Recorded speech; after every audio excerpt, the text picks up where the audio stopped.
last 2 days, we were pondering over the various questions of development in a developing economy like India. This session, we would be discussing and having a discourse on inclusiveness and development strategies. We have with us the prominent personality in gender economics and development economics, Dr. Mridul Eapen, Honorary Fellow at the Center for Development Studies and the former member of Kerala State Planning Board to chair the session. A hearty welcome to you, ma'am. We also have with us the prolific speaker, Professor R. Ramakumar, from the School of Development Studies, TIS, Mumbai, to address us on microfinance for the poor in India. I extend a hearty welcome to Professor R. Ramakumar to this event. We have two presentations in this session. I warmly welcome Dr. Manju S. Nair, Head Department of Economics, University of Kerala, and Mr. Siddik Rabiyath, Assistant Professor, Department of Economics, University of Kerala, for the same. Finally, with immense pleasure, I welcome all the academicians, scholars and students gathered here. Welcome you all once again. Thank you. I request Mridul ma'am to start the proceedings. I think let's start immediately because we are running almost half an hour late. So the pattern is going to be the main speaker for half an hour and the other two speakers for 15 minutes each, and we try to have about 20 minutes of discussion. That's the pattern. Let's see how it goes. Now let me just have a quick 2-minute introduction. One is that I am really happy to be here in the session, so I'm actually substituting for someone else, but still I feel it's a big honor to me because I feel this whole project of the Eapen University Center for Economics is very, very exciting. And I think it has, as I was mentioning, and as I think been advised by everybody, it has to be taken very seriously.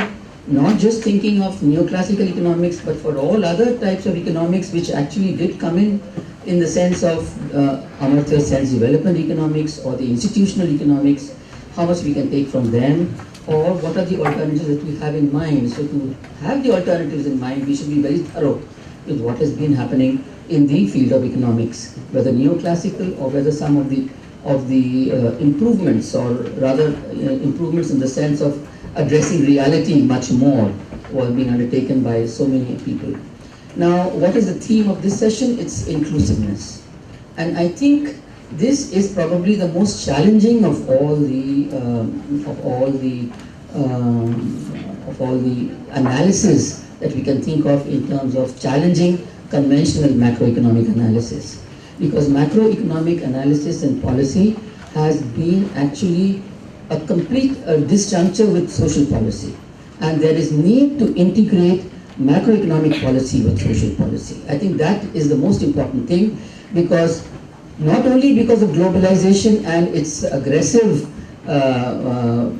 impact on the poorer people and the whole issue of social exclusion that we talk about, even in the earlier state-led industrialization processes, because development was supposed to trickle down to each and everybody, social policy was treated as a residual.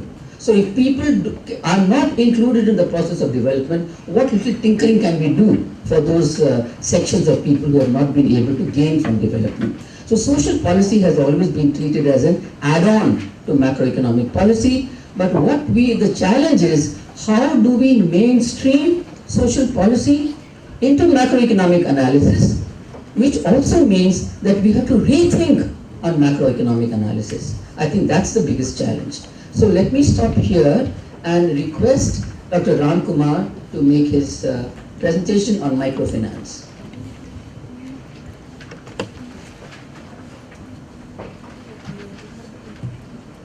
Thank you, Mridul, for that introduction. I think Mridul very correctly put it as a question of the interface between mainstream macroeconomics and social policy.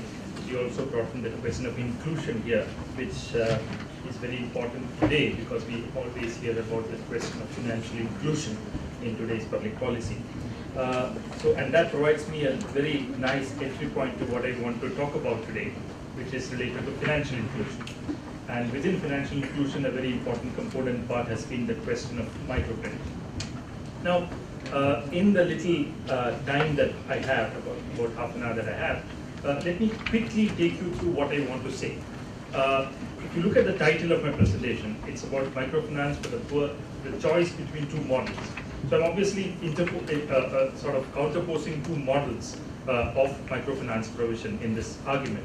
And I'm going to, of course, privilege one over the other. And my job over the next 30 minutes is to argue out why one needs to be privileged over the other. Let's first talk about microcredit and not microfinance, and I'll come to microfinance a little later. If you look at what microcredit implies, microcredit implies micro, so small loans. But then what's new about small loans?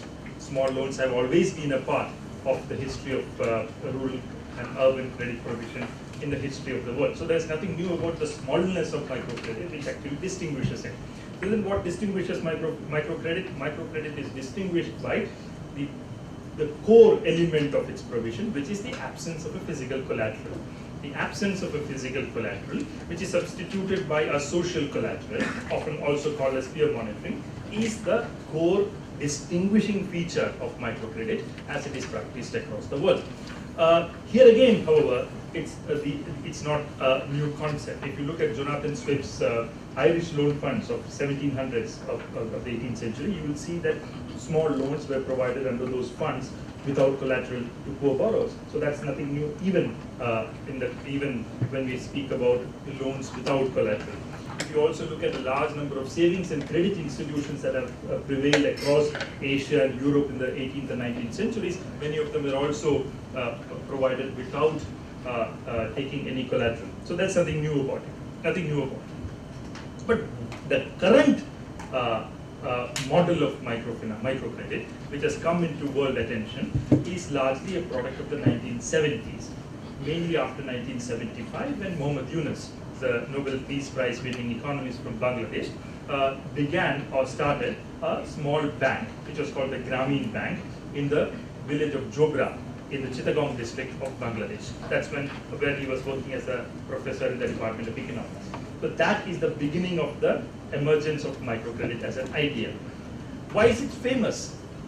It's in a sense attained some kind of a celebrity status in the social policy literature. In 2005, it was called the International Year of Microcredit, and the brand ambassador was Aishwarya Rai. So that's the kind of celebrity status that microcredit has suddenly attained. If you ask Muhammad Yunus, the founder of Grameen Bank, what is the utility of Grameen Bank or microcredit, he is going to tell you that it's about creating a process that will send poverty to the museum. Okay, so send poverty to the museum. In the sense, in the point that he's making is, if you can ensure, elsewhere he has made this point, that if you can ensure that somebody gets poor people get loan at affordable interest rate and at the right time, then you can be assured that poverty will not last long. So there's a premise that Yunus is building here, or built here, which is that if you provide the imperfections in the credit market are the primary and fundamental reasons for the presence of poverty, and transcending those imperfections will actually send poverty to the museum. That's the kind of a premise which Muhammad Yunus laid out when he was asked questions regarding what is the utility of microcredit. But my point in this presentation is to go a little deeper into this question. So is there anything that is conceptually deeper here, particularly given that the period in which microcredit has risen to fame in this world is also the period in which financial liberalization has been implemented with a lot of ferocity across developing and developed countries. So is there a link between financial liberalization and microcredit? Or why is it that financial liberalization is undisturbed by, or unperturbed rather, by the coming in of microcredit as an important policy related to credit provision for the poor? And therein, I try to create this link which I want to argue out in this whole paper. I argue here that there are two areas in which there is there is enormous compatibility between policies of financial liberalization and the question of microcredit provision. The first is that in the period of financial liberalization, what we have seen across the developed and developing world is a withdrawal of the state or the public banks from credit provision to the poor as well as the rural areas. That has been a trend across the world. Now, in this vacuum that is created by the withdrawal of state institutions from public credit provision, you have seen microcredit coming in as an alternative, as a substitute, because microcredit is largely private credit provision, which is seen as an effective substitute for the provision of credit to the poor, particularly in an era where public banks are withdrawing from credit provision to the poor. That's point number one. So it's seen as an effective substitute for public banking to lend to the poor. The second point that I want to raise is a sub point of the first, which is that if you take one of the, and I think this is the core element of microcredit, which has ultimately led to its demise or enormous discrediting that it has been subjected to in the last few years, which is the core element of financial liberalization being interest rate liberalization. And with respect to this element of financial liberalization, that is interest rate deregulation, microfinance sits very comfortably with the larger policy framework that financial liberalization lays out. In these two senses, A, as a substitute for public banking, and B, as something which dovetails the larger policy under financial liberalization of interest rate deregulation, microfinance and financial liberalization sits very comfortably with each other. That's the point that I want to make, and I want to make the point at the end of it that this is the reason why microfinance has failed in the dominant version in which it has been implemented, and the reason why it has been successful in certain cases like Kerala has been because there has been a disconnect between the provision of microcredit and the larger policy framework that financial liberalization puts forward. That's the point that I want to make in this short presentation that I want to give. So let's come to this. Let's come to a slightly conceptual point. What does the neoclassical model of credit provision tell us? What does the neoclassical, particularly rural credit provision for the poor, tell us? Basically, the assumption here is that everybody faces the same interest rate. Everybody has to face the same interest rate if market's clear. If demand and supply of credit is clear, everybody has. There's only one interest rate in the economy. Poor, rich, large, small, everybody should face the same interest rate because credit should immediately move into areas where interest rate is high and push down the interest rates. So that's supposed to be the assumption here. However, this is something that you simply do not see in any financial market across the world. Even in developed financial markets, you do not see everybody facing the same interest rate. The reason why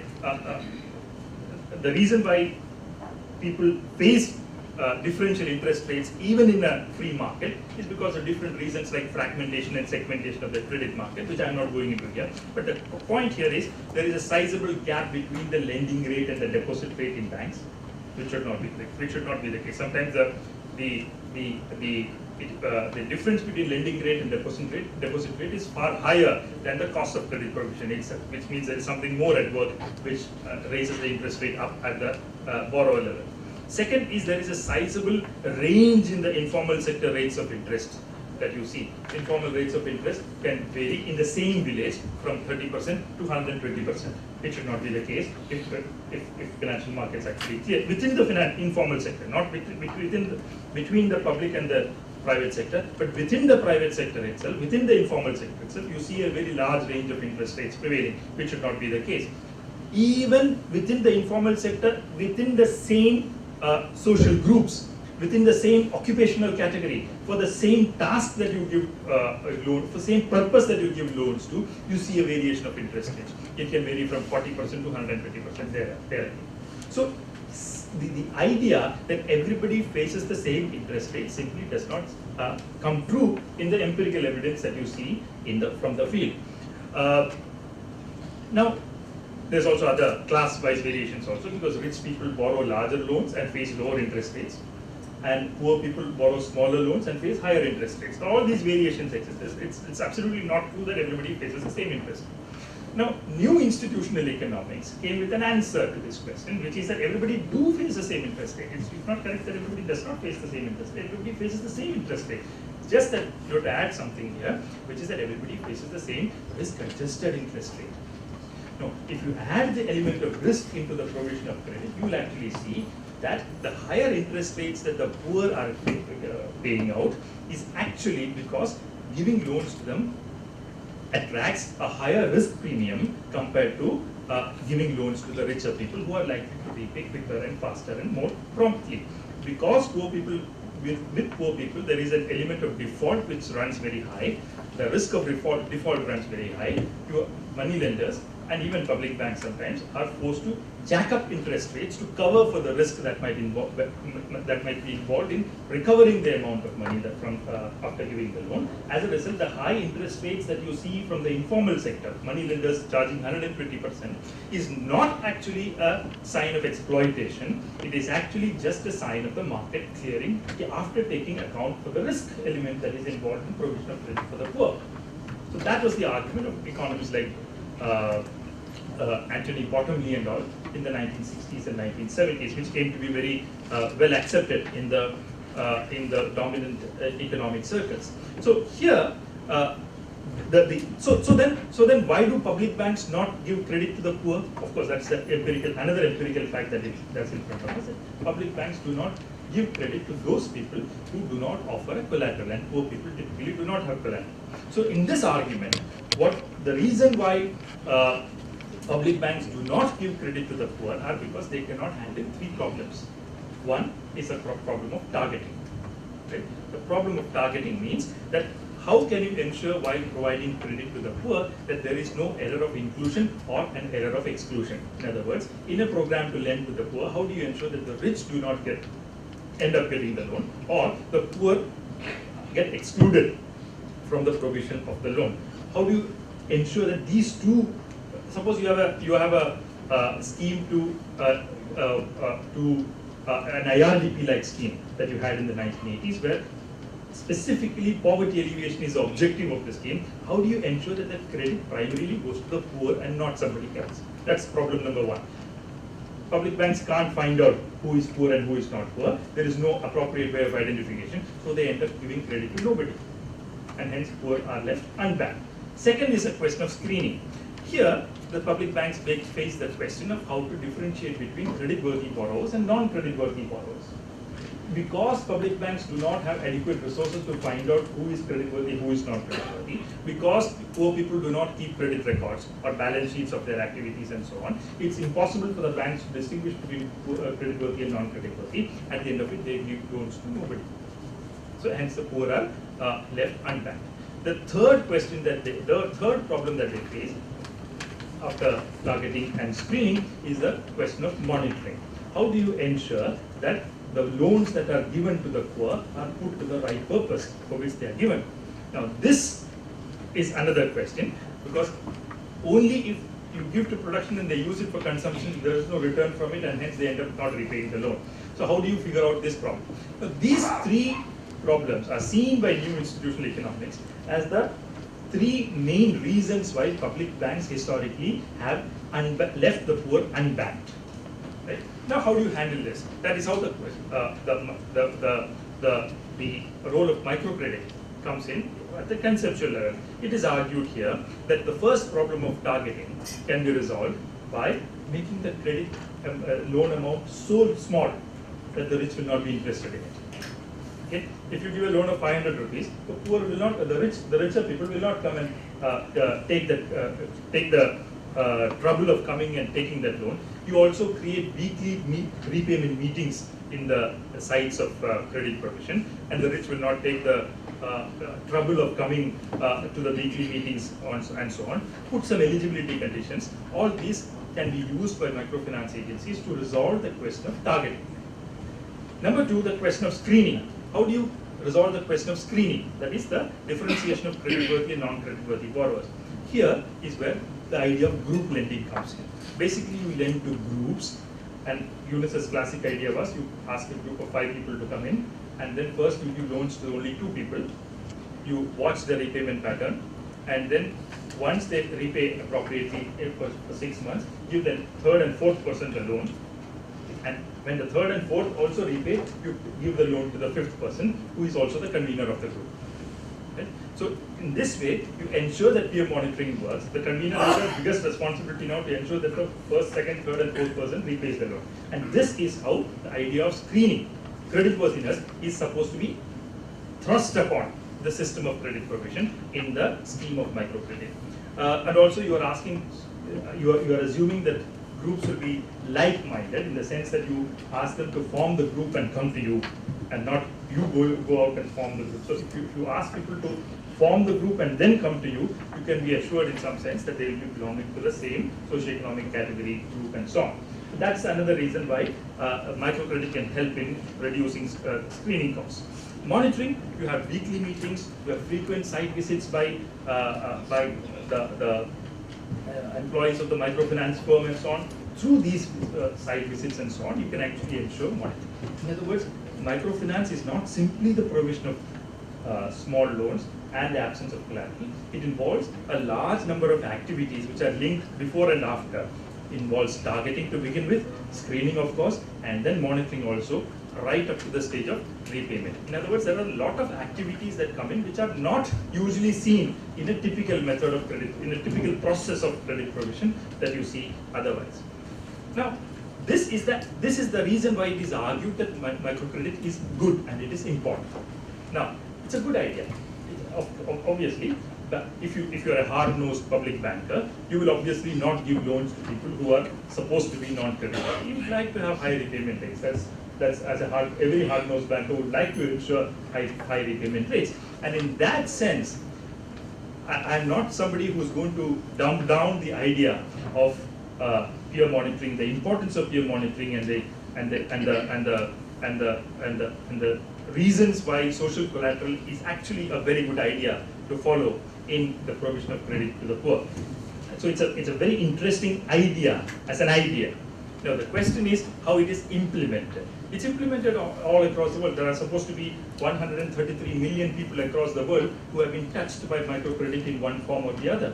There are, according to the Mixed Market Database, which is a self-reported database of microfinance companies, you are actually 93 million people across the world who have been involved with some kind of microcredit provision. And the average loan size for microcredit is seen as something like $500 for a household, for one borrower. That's the scale and level at which microcredit has spread across the world. Now the question that comes is the hype justified? I spoke about International Year of Microcredit. I spoke about poverty the claims related to poverty being sent to the museum and so on. So is the hype justified? That's the question that we need to face next. The answer to this question from my side is no. There has not been one solid evidence-based study which actually shows that microcredit has substantially increased the incomes of the poor, other than through very fallacious assumptions of ceteris paribus. In other words, one of the major methodological problems that you face in evaluating microcredit is that you ultimately have to employ a before and after method. What was it before? What is it after? When you employ a before and after method, people who are involved in quantitative surveys will tell you that it's nothing as nightmarish as employing a before and after method, particularly when you are collecting incomes. You are going to ask a poor person what was their income 6 years back, right? And you are absolutely sure that you will get a wrong answer, right? And memory biases and other biases creep in, and you will not get a robust answer to such questions. You basically have to have some kind of panel data to look at how households and their incomes have changed over a period of time, and such data is very rarely available, and no such data has been used to argue out that microcredit has substantially increased the incomes of the poor. In a very interesting review article that came in the Journal of Economic Literature, Princeton economist Jonathan Modak, who's actually who's very positive about potential of microcredit, argues that while strong claims are made for the ability of microfinance to reduce poverty, only a handful of studies use sizable samples and appropriate frameworks to answer that question. As a result, even the most fundamental claims remain unsubstantiated. Okay? So there isn't a very good study that has come out on the global scale, it actually shows that microcredit has substantially increased the incomes of the poor. However, it has been shown to have a positive impact on the poor, of course, but the related point that has been made, it is at best called as a weak survival strategy for the poor, particularly given the high voltage poverty that they face in their everyday life. So is the hype justified? Probably not. That's the answer that we can give, at least tentatively, at this point of time. But why? Why is it that you do not find studies which actually, even when they use interesting methodologies, why is it that you do not find microcredit as increasing household incomes in a substantive way? And that is where I come back to the point that I made, which is its links with financial liberalization, its links with some of the core principles of financial liberalization somehow ensure that it does not benefit the poor beyond a particular point. And that's then the remaining time that I have, I'm going to spend on that particular point. Now, if you look at Mohammed Yunus, and if you ask him about his view on the, or rather his worldview within which he introduced the idea of microcredit in Bangladesh, he will tell you in his book Banker to the Poor, which was published in 1999, he argues that the Grameen model of microcredit can be effective only in a capitalist and free market driven economy. Okay, that's the worldview from which Yunus comes from. He argues, and I quote Yunus here, "I do believe in the power of the global free market economy and using capitalist tools. I believe in the power of free market and the power of capital in the marketplace. I believe in the central thesis of capitalism, that the economic system must be competitive and it must be profit maximizing." Right? So this is the worldview from which Yunus is coming from. Yunus is not not somebody who's trying to create an alternative or post-capitalist or anti-capitalist alternative to a particular problem that capitalism has. He's trying to make life a little better within capitalism and accepting the basic tenets of capitalism in the first place. In this context, it is not at all surprising that microcredit follows. The policy on microcredit across the world has followed the policy of financial liberalization. Example, take the question of interest rates. Right? Across the world, if you see, so I just mentioned a little while back about how neoclassical models see in the question of interest rate. High interest rates for them are just a reflection of higher amounts of risk that are involved in the provision of credit to the poor. Now, if you look at it in this sense, it is argued also in the same theoretical framework, you will see the argument coming out that any subsidizing of interest rates, right, any regulation of interest rates will actually lead to the phenomenon of financial repression. Okay? Financial repression is seen as a phenomenon, and students of economics will know it immediately, which is that it is seen as a sort of upper floor laid for interest rates to rise. Interest rates cannot rise if the state comes in and sets an upper floor for the interest rates to prevail. And as a result, what happens is savings rate and investment rates fall significantly, and economic growth as a consequence falls. That is the argument of the financial repression model, which was put forward in 1973 by two economists, McKinnon and Shaw. Now, these arguments have been raised that subsidizing interest rates create financial repression, reduces savings rate, reduces investment rate, and creates poor economic growth, and that higher interest rates are not a problem. Higher interest rates are just a reflection of higher risks that are involved in giving credit to the poor. These two principles have been invoked to argue for conditions of policies across the world where microcredit remains divorced from any state regulation, divorced from any interest rate regulation that the state or public policy would like to bring in as into the provision of credit to the poor. So there are risks. There is a risk involved in giving credit to the poor. There are costs involved in giving credit to the poor. As a result, do not regulate the sphere of interest rates related to giving credit to the poor. This is something that the Reserve Bank of India and the NABARD in India have actually concurred while they have looked at the question of microcredit. I'll read out a small quote from NABARD in 1997. Really? Okay. The Reserve Bank of India says freedom from poverty is not for free. The poor are willing and are capable to pay the cost. Right? Freedom from poverty is not free, and the poor are willing and capable to pay the cost. It is this framework in which microcredit has been introduced in India. Now, what is this framework? As a result of this policy, what you have is that the average interest rates on microcredit agencies in India fall between 24 to 36%. That's the average interest rate that prevails on microcredit provision in India as a whole, 24 to 36%. There are 60, 70%. The average is between this rate. Then you get a car loan for 8%. So a home loan for 9% and so on.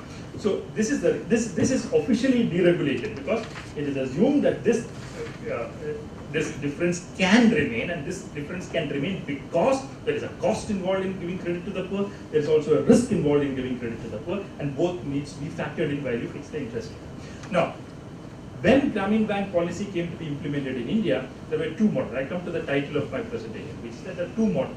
One is called the SHG Bank Linkage Program. The SHG Bank Linkage Program meant that public banks enter into that was actually a very new thing to do in 1991. Public banks give credit to an NGO or directly to self-help groups. The NGOs go and form a self-help group, and then credit provision goes on, which is actually the Kudumbashree model that you see in Kerala. Public banks and cooperatives entering credit provision via NGOs or via self-help groups and so on. Now, the other model that prevailed was actually not something that came up. It is not something that came in 1991. It came much later, around 1998, 99, and so on, where private players began entering the sphere of microcredit provision. There were non-profit NGOs which basically came. SKS, Spandana, all these were microcredit agencies of the non-profit nature. NGOs who came in using donor money, using small capital that is put together from different sources. They came into the provision of microcredit as a parallel alternative in 1999, 2000 and so on. It is at the same time that RBI deregulated interest rates for them for microcredit provision, and they could use this policy to raise interest rates and charge as much of interest rate from the poor. That freedom was given, and a parallel model, which was a private NGO-led model of microcredit provision, was actively encouraged by public policy in the period 1999 onwards. It is this that explodes by the end of 2000s in the way in which SKS or Vikramakula's SKS company actually burst after they went into the IPO and so on. What is the core problem here? When you are not dependent on banks, look at the way in which they proceed. You start from being a non-profit NGO, and then you want to become a for-profit NBFC, non-banking financial company. So it is this transition that you are looking at. This transition from a non-profit NGO to a for-profit NBFC. In this transition, there are three stages. One, if you are a small company, some bank will give you a loan. But if you are a 200-300 crore capital requiring company, then you go to the Rashtriya Mahila Kosh, or you go to the Siddik, Small Industrial Development Bank of India, and you take a loan of 200-300 crore to fund your credit operations. But then, as you slowly move from microcredit to microfinance, you also provide savings instruments, you also provide insurance instruments and so on. The capital that you require is much more. 200-300 crore will not be adequate. So as companies expand, you basically move from small capital requirement to high capital requirement. So 200-300 crore is not enough. So you go to 500 crore. When you reach 500 crore, what you actually need is private equity capital. Right? So you go to equity investors, you go to angel investors, you go to venture capitalists, and so on, and you begin asking for money. But then these are not angels. They are looking to make quick profits with their investment. For example, take the company, venture capitalist firm called Catamaran. It is owned by N.R. Narayanamurthy of Infosys. N.R. Narayanamurthy went and invested in SKS. He bought 1.5% share in SKS with 28 crore. In 6 months, his profit became 64 crore. Okay, that's the kind of profit you are looking at. Okay, 15%, 20% return is what these venture capitalists are looking for in this kind of provision. So when you are at 500 crore, then you go to these equity investors and you constantly have to show them higher yields. You have to show them higher profits. Otherwise, the investment will fall in these companies. As a result, but then your costs don't fall, your costs are very high. Technology can help only reducing costs at the margins. So even the costs cannot fall because microcredit is essentially an expensive model of credit provision. As costs cannot fall, you basically have to rely on only one instrument to keep your yield rates high so that equity investors will be constantly interested in you, which is interest. Okay? As a result, these firms have constantly raised interest rates. Private NGOs have actually raised interest rates on the provision of microcredit in order to ensure that their investors remain happy. And this, I feel, is in my argument, this is a systemic failure of the model. This model is fundamentally unsuitable to give credit to the poor, primarily because it has to constantly show higher profits to please its private investors. Okay? This is not the case with the other model, and I end with this. This is not the case with the other model, which is the classic model being in Kerala, the Kudumbashri model, which is that you have public bank coming and providing the credit to the poor. State can come in and provide an interest subsidy, whereby your internal lending rate, as in Kudumbashri, can actually come down to less than 8%. I think it's less than 8% at this point of time. You can actually do that. You can actually do that because you don't need to show higher yields and higher returns to a private equity capitalist who comes and invests in your firm. And this systemic infirmity in the provision of private microcredit is the reason why that model stands completely discredited today. And the way ahead for us, in my argument here, is that the public bank-led SHG bank linkage program is the most appropriate microfinance model that we have at this point of time to give credit to the poor. However, that requires that we transcend some of the constraints that financial liberalization has put in forward. And there I come to Mridul's point of the links between macroeconomic policy and social policy. Some of these core principles of financial liberalization are actually a constraint in expanding or moving into a macroeconomic policy where social policy is firmly embedded at the center. Thank you. The past and present, predictive future. So all of us are now aware of the fact that alternative economics are used for development policies, development thoughts, development philosophies, etc., which can be very relevant to suit particular time periods, particular places and particular cases against the one-size-fits-all policies. Development also needs to be people-centric, that is, it should be sustainable. For this purpose, we need alternative methodologies. And this is a context of my paper. My paper focuses on a very pertinent issue in the area of development, that is large-scale environmental dispossession that is taking place across India, particularly in Kerala. And what methodology do we have to measure this dispossession, and is the methodology that we follow foolproof? Now, coming to my presentation, we know since the new liberal policy of increasing globalization and the market access, we know there has been increase in the demand for land from different sources, from industry, for resource extraction, for real estate, and all these, because of all these factors, because private capital was flowing into the country, there has been increase in the demand for land. And this has been in confrontation with the inelastic supply of land, and the Government of India amended the Land Reforms Act 1894 to provide amicable solution to this problem. And we know we have recently the Land Acquisition, Resettlement and Rehabilitation Act, and all these we have, all the laws and regulations that we have adopted have market price at the central stage of remuneration or assessing the cost of dispossession. The market price in itself is flawed, and when it becomes fundamentally flawed when we take into consideration the ecosystem services provided by different land forms. Now, what I would like to argue is that environmental dispossession to a particular individual may have a social cost to the society. And it's on the basis of this that I have framed my study objective as assessing the cost of environmental induced or development-induced dispossession, the need for an alternative methodology. And I have done a case study with reference to Valandakad Island, where the state along with the private builders are trying to seize the whole beauty of this island in the name of development. And this is the organization of my presentation. I will first try to understand the fallacy of using market prices of land as a measure of cost of dispossession and hence compensation. Secondly, I would like to argue for the need to consider the ecosystem services provided by land while acquisition is taking place. third, as I said, with respect to the mangrove land and ecosystem environment. Now, as I said, the million-dollar question is how should landowners be compensated when state seizes private land for development projects? And the Land Reforms Act of 1894 takes up market price as a remuneration, or in particular it says that it should be the average value of the land that is transacted for the last 3 years. And recently when the government adopted this laws, now it had again market price is the base, a markup is added for the market price, above the market price.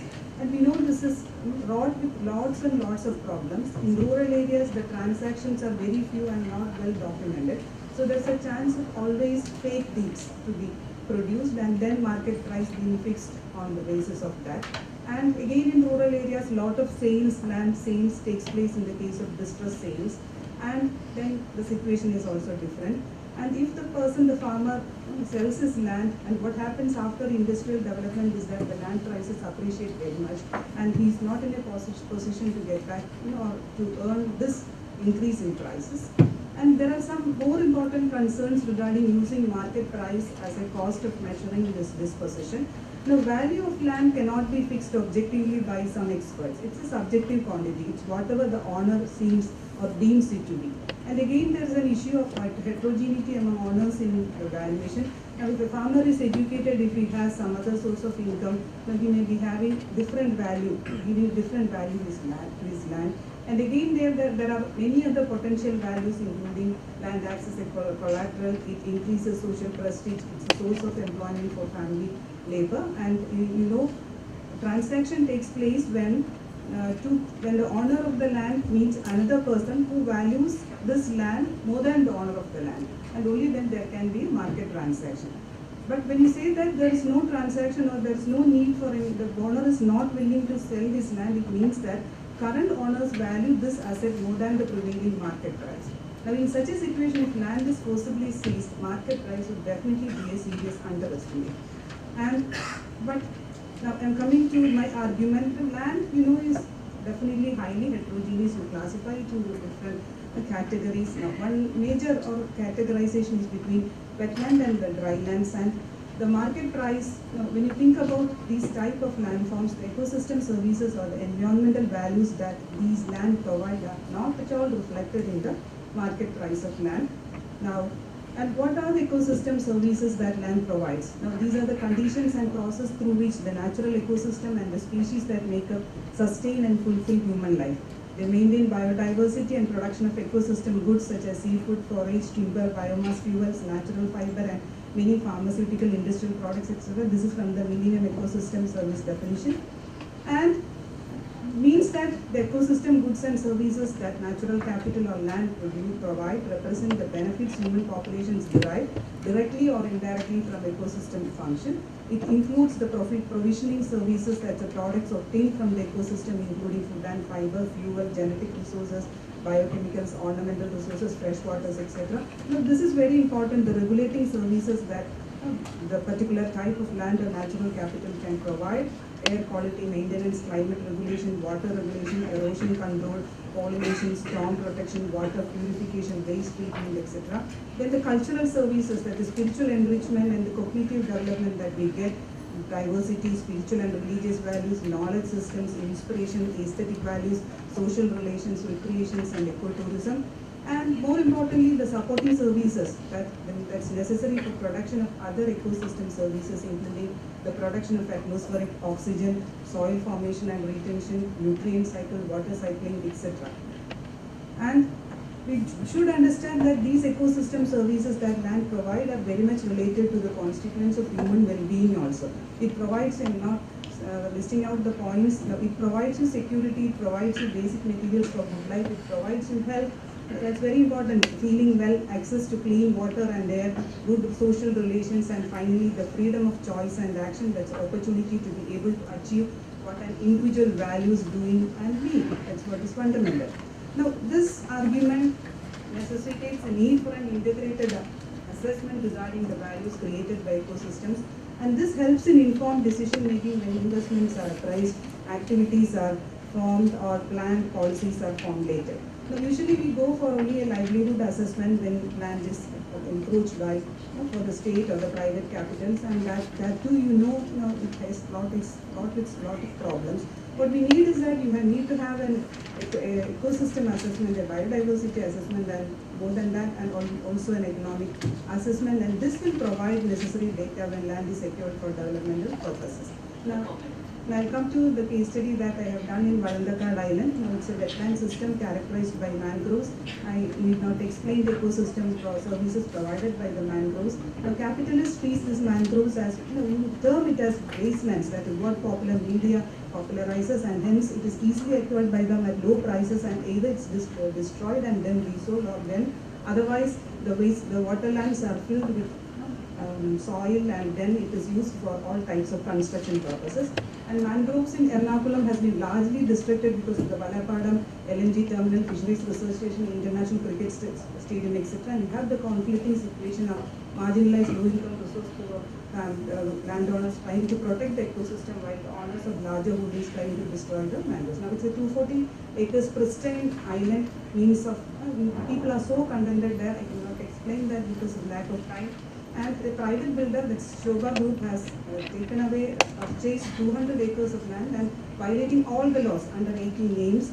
And they are planning for a 4 crore square feet. That's a 500 crore investment in knowledge park, commercial complex, start hotels, IT, research, etc. 50 families are occupying the remaining portion, and all of them belong to the AC group. And the local people who used to have a very peaceful life, now these are the photos. Now suddenly what they saw is that people descending on the island and cutting up all the mangroves. They gathered for a powerful collective action, and they had support from the environmentalists. And the irony of that is that the builders are offering these people 500 rupees per cent or a flat. And what will these people do? 50,000 rupees per cent or a flat. And what I argue is that let our government fix the compensation on the basis of environmental values. This is the methodology by which we value all the environmental services. And this is the value of the ecosystem service that is provided by the island. It comes to around 10960 per hectare, that is around 50 crores. Ecosystem services will be perpetually generated for 1 year. It's perpetually generated by mangroves. This is a demand supply function. This is the brown portion is the producer surplus, and the other is the consumer surplus, which the total portion is taken as the economic value. But for a natural asset, the consumer surplus, it is not being limited. Once the supply reduces, the consumer surplus is going to increase. And in this situation, now how do you find out it's going to perpetuate for the ecosystem services provided by this area is going to perpetuate for a long number of years. Now, how do you find the value in the present year? Should we go for compounding or discounting? That's a question. Anyway, if it remains for the next 70 years, maybe a child who is 1 year old, he lives for around 70 years, that is the average life expectancy of a airline, it will provide 5,000 crores. And this is the immense value which is not reflected in the market price. If ecosystem services were actually paid for in terms of the value compensation contribution, the compensation price of land would be very different from it as of now. And it not only result in manifold increase in the price of land, but it will also distract, or it will it will hinder all these developmental activities, the so-called developmental activities that are going to take place. And I was interested in this island after reading Aarti by Sarah Joseph, which has been translated by Wilson Tambur, The Gift in Green. This novel is placed on the Valandakad Island, and she has given the island a name Aarti, that's the beginning, an idyllic village where a green bamboo that nourishes and protects a world of life forms, both human and animal. It's about how the gift in green is ravaged in name of development, especially when it disrespects ecological balance. The novel raises several questions. What is development that is insensitive to environment? Where are we dumping our waste? Where are we headed in the name of progress? What are we doing all about this? And it starts with the pristine world of environment and the wild bushes around everything. Then everywhere in the novel is the remainder of man's brutality in the name of progress. Now, to quote Sarah Joseph, how can the votaries of market economy who are conditioned to see everything doing calculations of profit or loss be expected to understand Aarti or see its points of contact with the world in which we live? We are fast losing the emotional and mental tools for recognizing the extent to which the radical, perhaps ruinous changes in the last 5 or 6 decades have petrified us. So to conclude, no matter how deeply it is buried and how many layers of dust shroud it, somewhere in the depth of every person's being, there will be a handful of moisture. Let us rediscover it and work for true development. Please show your photographs, that would be interesting for people to see. This is the photo. Now it's a place where you may be having 10 cents of land and 10 cents of a small pond or water body. And the people there are focusing on their livelihood is based on fishing activity. Now the women, they go in the morning, they use this mold, that vanji, and then they go for, now I asked them how many rupees, they collect what is called perimine. Now we have asked them how many, what is the amount of perimine that you collect, and they told us it is only for rupees 300. Now then we asked us, no, why don't you collect more? Then she was asking us the question, we need only this much. Then why do you go for collecting or catching more fish? Now, people like me, maybe we don't understand what those people may mean by this, but this is the basics of sustainable livelihood or sustainable ecosystem management. Thank you so much. Thank you so much. Very interesting. May I now ask Siddik to take a presentation? About one of you. So, good afternoon all. Chair, Professor Mridul, Eapen, Professor Ramakumar, Dr. Manju, Nair, dignitaries on and off the dais, and friends. So actually I have a dilemma, in fact, to present what? Because it is a long paper. It is having two aspects. One is the theoretical concern and the second one is an empirical concern. So I would like to actually stick upon the theoretical to the conceptual concern. So that was actually I finalized today. So I am going to speak strictly in this slide because otherwise I may not be actually running out of time. So in the outset, the development. Now the development is actually the theme of the thing, and Eapen was already mentioned about the relevance of macroeconomic interaction or any other significant sort of thinking other than the neoclassical thing. So I would like to actually mention or start from neoclassical approach itself. So in the neoclassical approach, property right under the zero transaction cost is perfect, right? This is what actually Ronald Coase, the Nobel laureate in institutional economics, he was actually referring. Under a positive transaction cost, these perfect property rights may become shaky. This is what the argument, and I would like to actually share some of the discomfort in the neoclassical tradition and to see how we can actually have an interventionist or affirmative action based on the judiciary based or any sort of institution based system. So what are the rationale of making such an interpretation of right under zero transaction, zero and positive transaction costs, and what are the implications of this logical inference under the political situation? These questions are in fact pertinent to us, and that is what I am going to actually do today. So in the neoclassical view on a transaction cost and property right, where we have we classify the neoclassical view as two. One is property right under zero transaction cost, and the other one is property right under positive transaction cost. Property rights under zero transaction cost is earlier view of the exchange, where a property right is considered as given or perfect. This means that the neoclassical economics do not consider the cost of obtaining information about alternative and of negotiating, policing and enforcing economic exchange. Such costs are zero under a market situation where the cost of information is perfect among the players.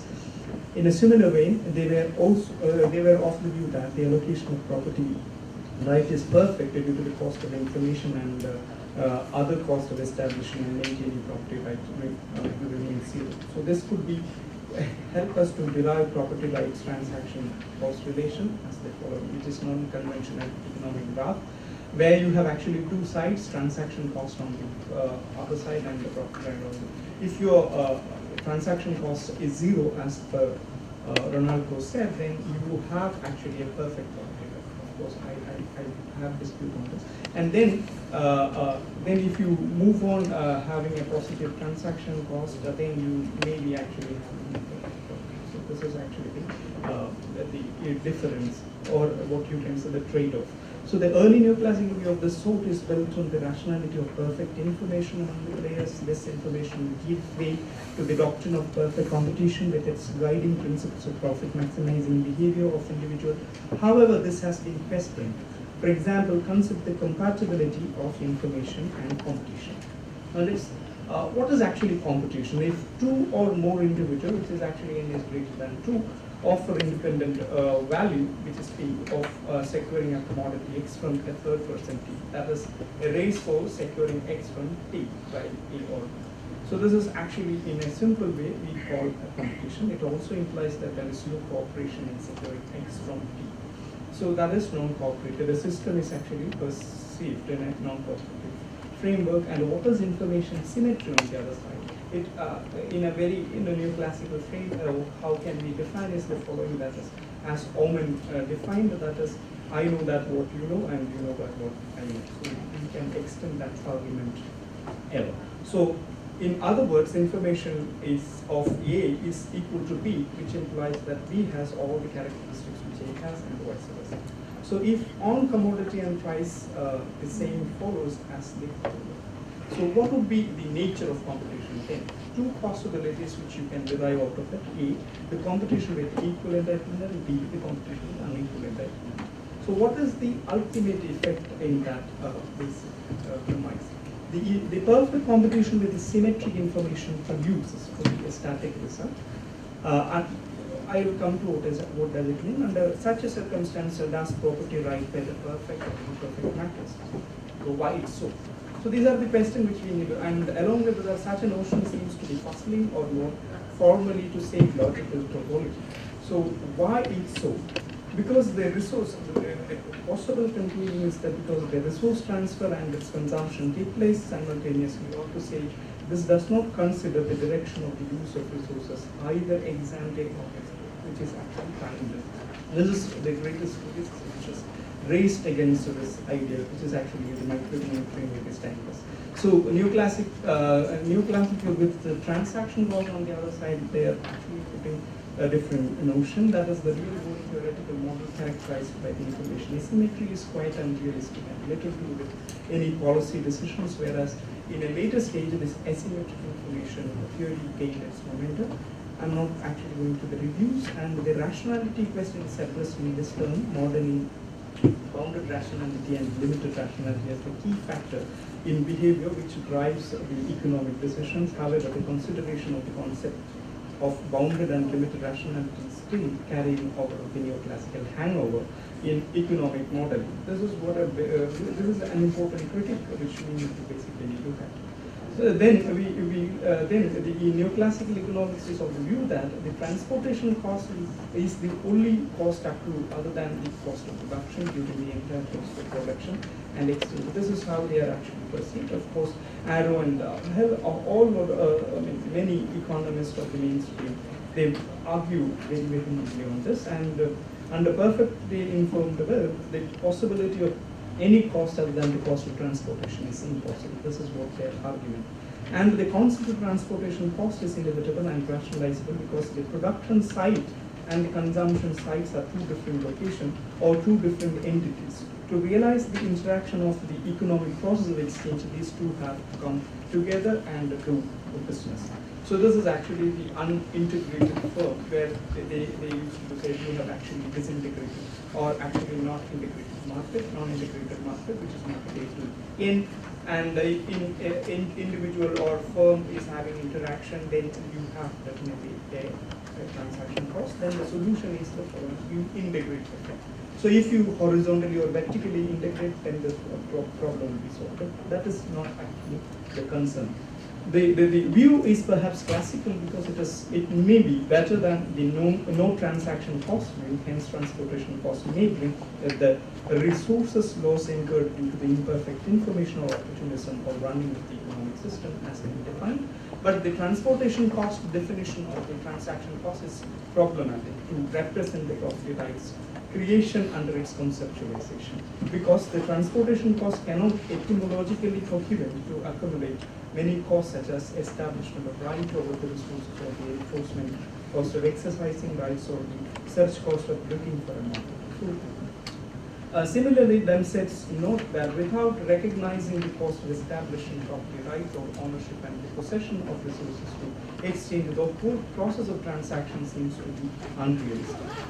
Now, if you look at the property right from a transaction cost, as earlier mentioned premise, then the important constraints to understand the transaction cost is its complexity to minimize invisible cost. This implies that a positive relationship between the property right assignment and transaction cost. So, which is actually a departure from what I proposed earlier. And then transaction cost as the cost of establishing and maintaining property right. To dissect this definition, it has two parts: A, creating a right over a resource which is a necessary condition, and then protecting it from appropriation, which is a sufficient condition. So this definition is obviously different from the cost, zero transaction cost world and having property right. So it is actually now going to be the reverse of the same. That is actually if you have a high, if you want to have a perfect property rights, then you have to have a very high transaction cost involved, and if you have imperfection in property right, it can goes to zero, then no problem. This relationship is crucial because it ignites the central question of what makes the distribution of property right and the rationale of positive transaction cost in the process of any exchange under any social order. Similarly, the distribution of property right is dependent on who bears the cost of transaction or transaction, hence determining the value. This also uses the portion of such cost is either sunken or irretrievable, which often makes the transaction cost beyond minimizing it into zero, and it also not advocating any particular set of property right regimes such as private property right or own property right and so on. This approach is having compatibility with viscosity from establishing property right which need further elaboration but not attempting at this point. And in a nutshell, the property right transaction cost relation can accommodate a spectrum of property right regime than simply advocating any particular system as a best or efficient. What I want to actually say that, this is actually the theoretical premise I set on. Now, for example, in the development discourse in the first day, we have actually used that Kerala had actually achieved the development from Windows lecture onwards. The discussion is actually centered on that, and that is mentioning that you have actually better education status, health status on all this thing. Now, if you have a property question, I have actually two anecdotes to make. One is actually royal proclamation. Maybe it is actually in 1870, or later it is actually done by the Swadhi, and the motivation that if you have a declaration like if you have actually education as actually entitled to the citizens of government. So it is actually acted as an institution which is basically later ignited many to argue for. And it is later in 1860s and 70s and 80s and 90s legitimized many of the maybe struggles to basically get education, and hence since the royal proclamation is actually entitled the rights to every citizen, that is the clause, every citizen needs to a constitutional right, then that is in fact entitled the citizens to basically argue for, irrespective of their caste, irrespective of their class characteristics. So that is one sort. And if I am particular about the property issue, then from 1860s onwards only, you have private property started, not elsewhere from. For example, you cannot actually, no property is basically purely privately owned, it is actually state owned. Now, you cannot actually even fell a tree without the permission of the state. So this had actually given, that private rights had actually given from 1870s, 80s, 90s. And that in fact actually made people have not pure private, actually functional rights. So I have actually points. So if there is any question, which is actually entitled people to have investment on other sectors, which is some point is actually held a lot as an institution where you have a collective action led and the coexistence of people's reaction on that. And that is actually in my mind has led a sort of because it's a large story. I don't want to actually mess up the story if you have this one. Thank you very much. Three very interesting papers. How to enhance financial inclusion, what is the best way of doing it, then what about dispossession, what is the best way of rehabilitating people who have been dispossessed, and of course I was not very clear on what Siddik said, I'm sorry. Even though you tried to explain what you said, but I couldn't quite get the link between what you were saying in the beginning and what you said at the end, but perhaps others who have understood me will ask you. That's, I was not quite sure actually what you finally were saying. I mean, is it that if you had no rights over any property, that you are in a situation where you can be in a better position? Like, then you can explain when people ask, because I probably have not quite got it. So now the floor is open. Please, because there was, I think the three presentations actually kept us awake. Though it's very close to lunchtime and very close to just about one-ish, but I thought the papers were really very good. So please ask as many questions, and we have about 20-25 minutes. This is a question to the person who dealt with the microcredit. And my question is economic liberalization sabotaged the Muhammad Yunus dictum that poverty can be transported to ABC? Sir, I have a question to Ramakumar sir. Sir, you said that the monitoring and the risk things are very conspicuous when you are giving credit to poor people. So my question is, sir, as a solution, you said the group thing was adopted. Providing microcredit in groups.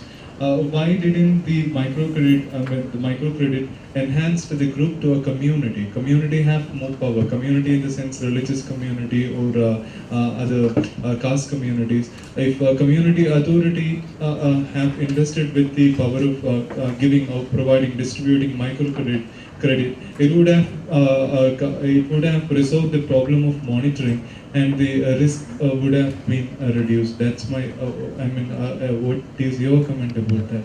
There are no studies which says that there is a linkage between the microcredit allocation and the income generation of the poor people. You said that there are no empirical studies.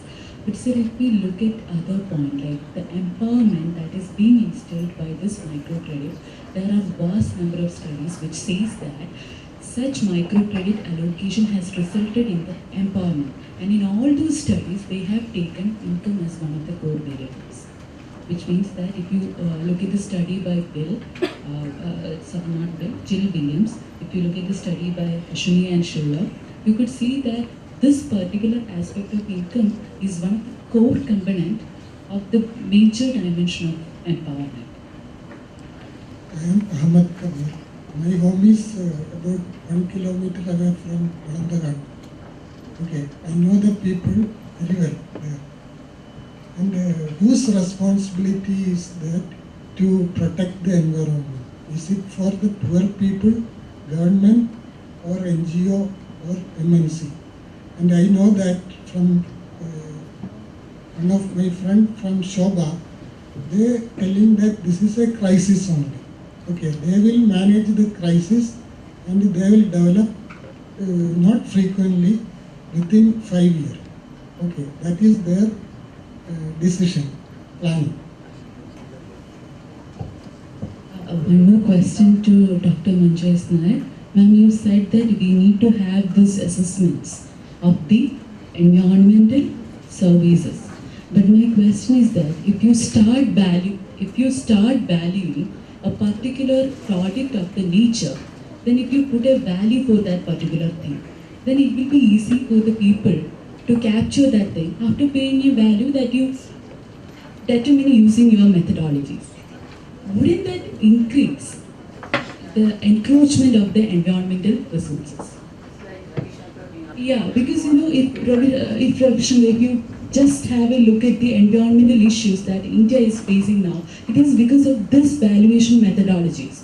Because you put a value for this Yeah, particular we thing. understand the question. Hello, my name is Suhail. My question is for Professor Ramakumar, and it's concerning the relative sizes of the SHG bank linkage versus the pure private sector microcredit. What would be the relative sizes, and is the major is it possible for the state bank SHG to take over the entire requirement? Thank you. My question is to Professor Ramakumar. Could you just comment briefly on this whole business of this argument that subsidies should be targeted? For example, targeted PDS versus universal. I would like him to comment on this argument that subsidies should be targeted. Universal PDS versus. Thank you. Mine is on concerns Professor Ramakumar. We have a similar experience in my country in issues concerning microfinance and microcredits. How do you handle the issue of defaulters? Defaulters, because we have experience where it is a group or the poor people, they have issues of other needs. So the chances of defaulters, we have very many of them. So how do you defaulters, those who, yeah, so how do you handle them? And also when we have such organized groups, we have experience where they easily accelerate into political dividends. You find that when they default, getting them to justice institutions becomes complicated because of political issue, because they have this public money in those groups. So you find that the group turns into a political party in this case. Then, yeah, my second question is on concerns Dr. Manju about dispossessions. We have this rampant dispossession even in our place. But I tend to think that what dispossession will ever happen. But what matters is post-dispossession livelihood restoration. So, how can you manage development and dispossession? Let me take one by one. First question was related to whether financial liberalization actually sabotaged Mohammed Yunus's objective. I don't see them as distinct in the first place. My argument here was that Yunus's conception of microcredit fitted very well with the objectives of financial liberalization, and he was a supporter of financial liberalization in the sense that he supported also, as part of it, the deregulation of interest rates. He did not want any regulation of interest rates in Grameen Bank, also in Bangladesh. So it's a bit of, it's not correct actually to say that financial liberalization sabotaged Yunus's objectives, but it should be seen as a weakness of Yunus's worldview itself in the first place. That's my answer to that question. The other question that came was the idea of whether microcredit can move from groups to communities. My answer is in the negative for two reasons. I think this model needs to be preserved in the public domain as a secular and universalist enterprise, and not exclusive domains where vested interests can actually use it for other. There should not be a functionality creep in the running of microcredit. That's how I feel. The experience with community-led microcredit organizations also has not been quite impressive.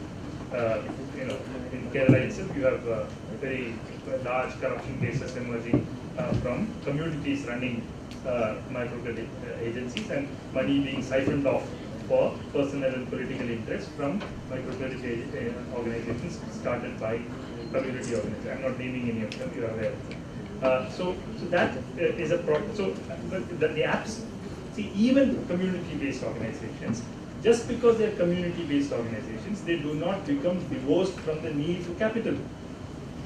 And where does that capital come from? That remains a question.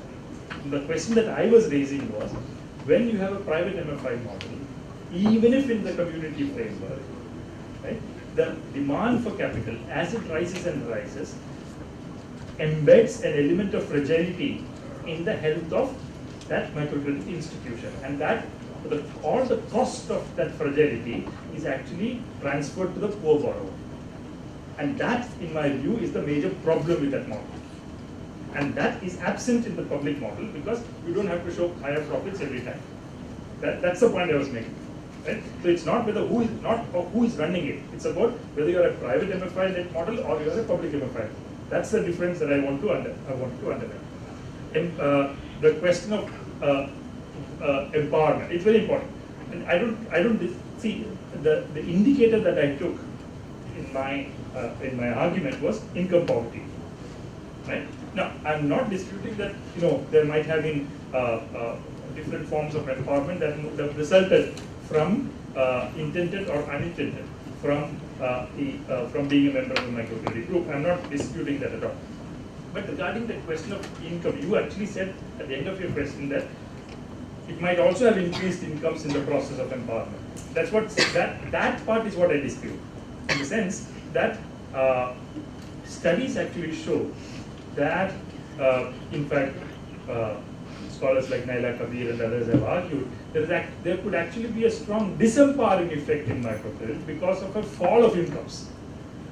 Right? In the following sense, if you take she speaks about in her book, she speaks about two effects of microcredit which studies cannot quite figure out. Right? Which is, the first is called the displacement effect. Okay? The displacement effect means because the provision of microcredit allows some people to form a micro enterprise.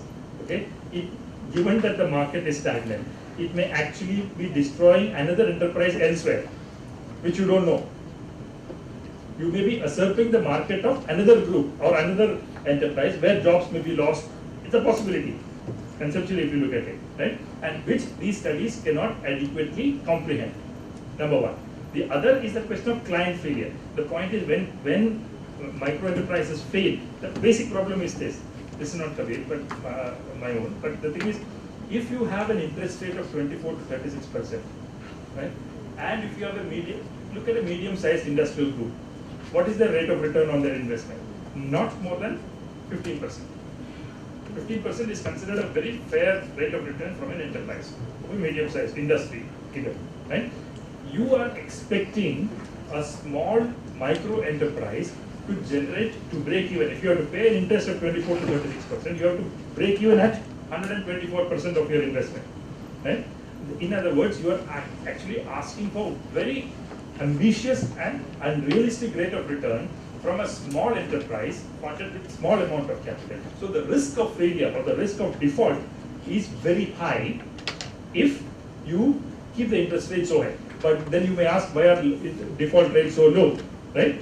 It's a very simple answer, because there is every serious study on microcredit has actually shown that there is a problem of edge cycles that emerge. In the sense, you have a Grameen Bank loan or you have some other SHG loan, you want to repay, the time has come to repay, the guy will come and humiliate you in front of your neighbors, in front of your peers, right? So you want to avoid that humiliation, so you go to another SHG and borrow another loan to repay the loan of this SHG. Okay? Or you go to another money lender and take a loan of approximately the same interest rate to repay the loan of this SHG.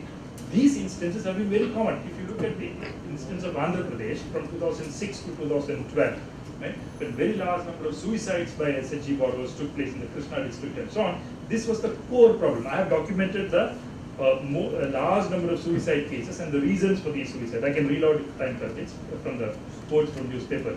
What actually shows is every time it's the inability to repay a loan, right, which ended up in harassment, right, and ultimate suicide of that. Also, in many cases, it was actually a second round or third round loan which they took to repay a first round SHG loan, which actually ended up they being cornered at that level.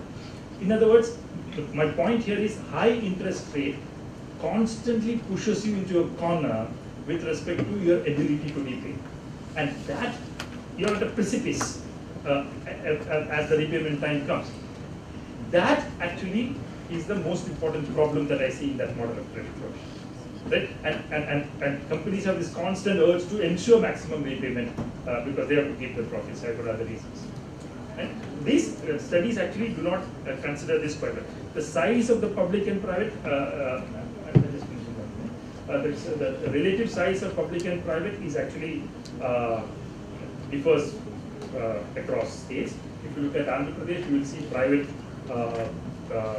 outnumbering the public. If you look at Kerala, you will see the public outnumbering the private. So it's a sort of mixed picture that you have. But overall, the question you asked whether public can actually meet the requirement. That's what the last part of your question was. My answer is in the affirmative.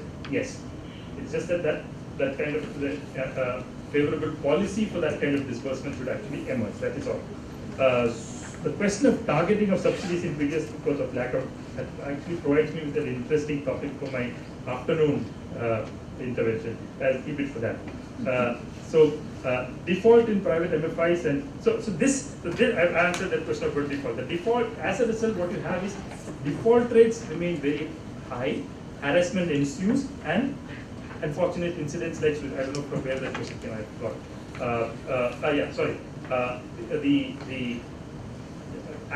As default rates rise because of the inability of borrowers to repay loans, the private companies who have to ensure low default rates, because you have to show your investors good results, they have to somehow ensure repayment of the loan, and that leads to multiple forms of harassment of the household. And it is this harassment that led to the Andhra Pradesh government in India to enact a microcredit law in their assembly, a state level law, which actually put a ceiling on how much margins can be. So it's put something like a 26% ceiling on interest rates in microcredit. And for that one reason, because a public law came and put a 26% ceiling on interest rate, many microfinance companies collapsed because they were charging 60% and they could remain viable only at 60%. Right? So that's the problem with that model that I wanted to highlight. And whether it is India or some other country, that economics remains the same. Thank you for your questions. Now, first was on whose responsibility it should be to protect the person who comes from very near to Andhra. I'm very happy that one person is here. It's barely 1 kilometer from Ernakulam. And you see how different is the place, Ernakulam town and this Valandakad island. Now, this is not the case with Valandakad alone. We have visited Thrissur where Shobha builders they have acquired around 400 acres of wetlands and they have constructed massive residential colonies, and the people there face a lot of problems regarding water scarcity, all sorts of environmental pollution. I hope you remember the incident when the owner of Shobha, he killed the security guard there. It was the same place that we visited. Now in Valandakad, now they are using all types of policies, carrot and stick policies to lure people in order to.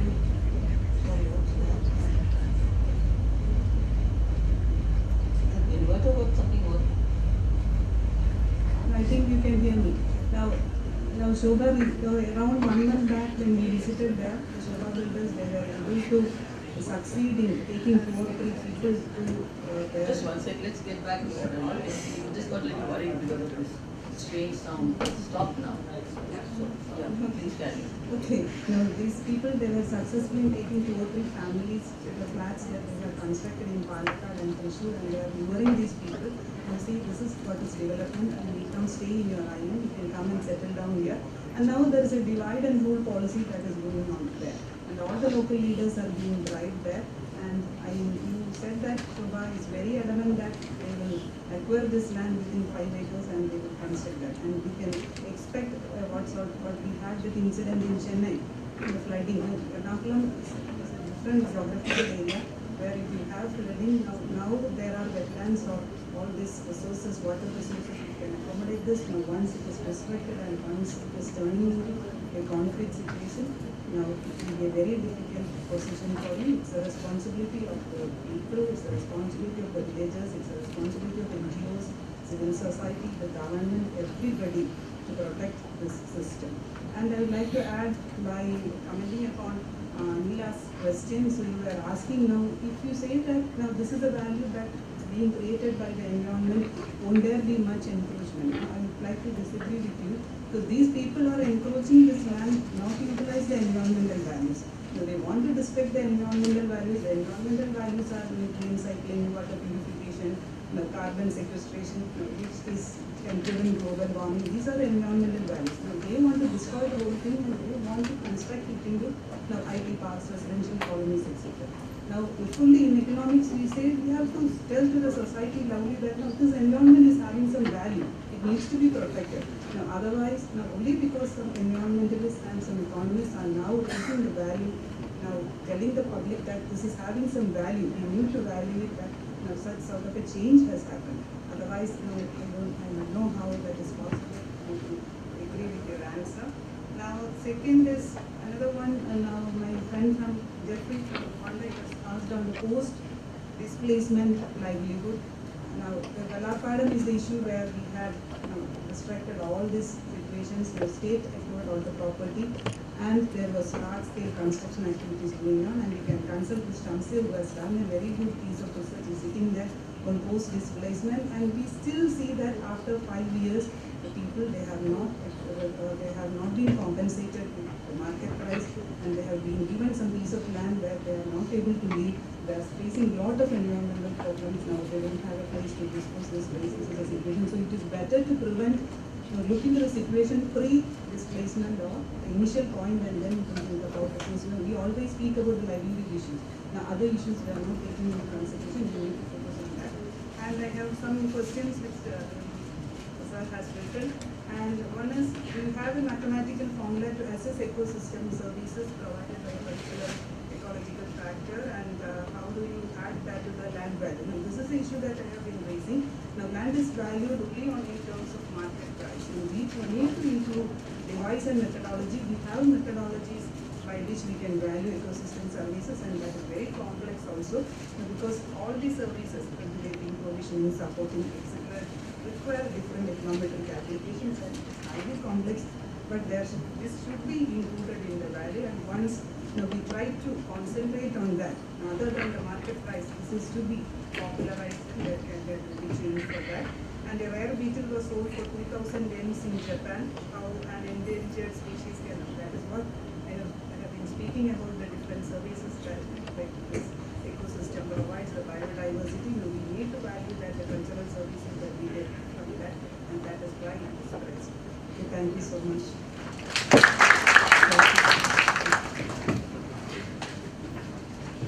I'm sorry that the presentation went over.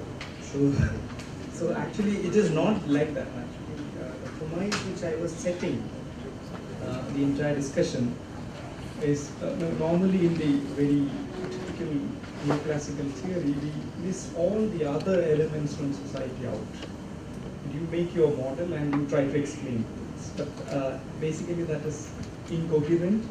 In order to explain the real world, or whatever the entity is, or whatever the reality, you have to reconstruct your model. You have to, in that, you have to actually bring different things into. In that, actually, endeavor, the institutional economics emerged, then law and economics emerged, many sub-disciplines emerged. In that outset, what I tried is actually the institution, for example, the law or any sort of any legal affirmation or statement, that itself, that is actually it is non-individual. It is actually not a particular individual. It's actually from the state or some third party. This is actually called the third party intervention. Now, my point is actually, if you have third-party interventions, then you have actually a different economics. And that different economics cannot be basically explained by the traditional economics, where you have to reconstruct your model. And that is actually the premise which I spoke about, the entire thing. Because, for instance, if you want to basically speak about development, and we always try to speak about the outcomes. But the premises of that outcome has to be basically evaluated. And it has to be basically connected, and it has to be theorized. So in that context only, my point makes some relevance and some sense, otherwise it doesn't. Because in the original neoclassical model, where as I referred, that it never speaks about any rights, any sort of thing. But that is not the case in reality. If you have some sort of right in terms of, for example, use right, or you have to actually make use of the resource. We speak about transaction of commodity or transaction of right. We only speak about transaction of commodity, but we never speak about transaction of rights. Because transaction of commodity itself preceded by rights, which is actually an institution. So you have to actually have a hell lot of complexity which is actually involved before even you just get into the very idea of transaction. But that is actually out of your context, and in that context only, so that is actually, it brings positive cost in the society, positive, I have actually not put myself completely out of the neoclassical. What I was actually in the presentation, I was stood within the neoclassical sense, and then I said that what is actually the discomfort, which in order to explain the empirical world. So that is the first part of the story, and that is the thing. Then you can actually, then only you can basically explain the real world and go back to the empirics and theorize what is actually the real empirics looks like.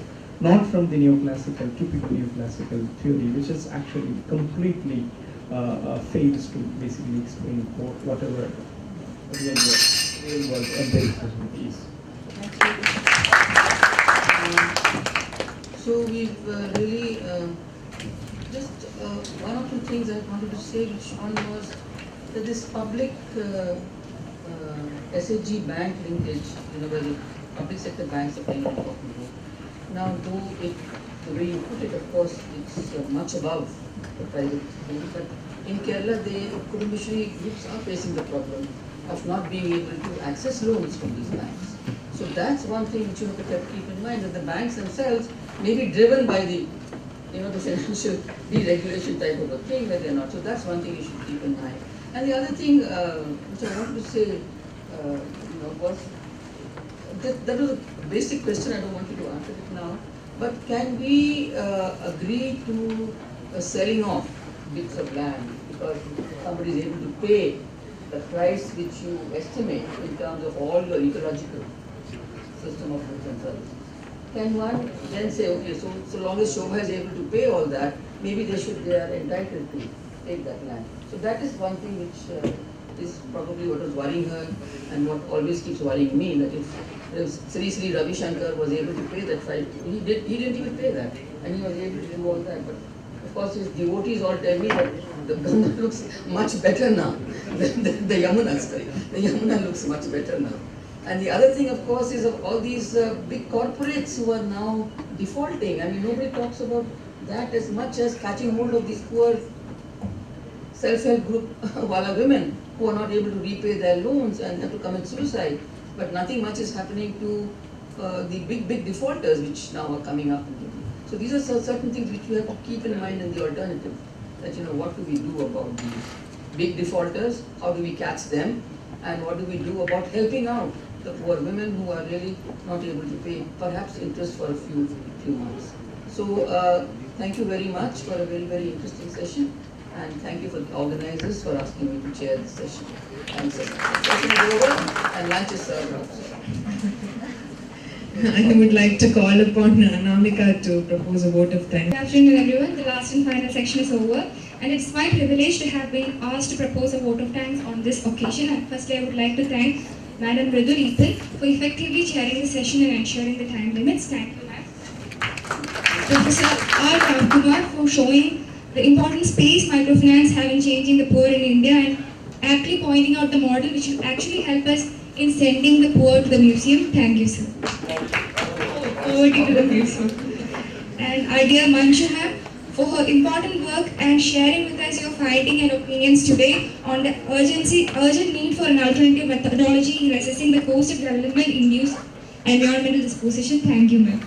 And Siddik sir, we all know every day he comes with a package of new ideas and thoughts on different fields of economics. Since we are not able to thank him after the regular classes for the brain exercise he's given, I use this opportunity to thank him for his enthusiasm and finally for the energetic participation of all of you. And as ma'am said, lunch is served, and I request you to be present here on 2 p.m. to attend the 2:30 p.m. to attend the panel discussion on the necessity of development alternative. Thank you.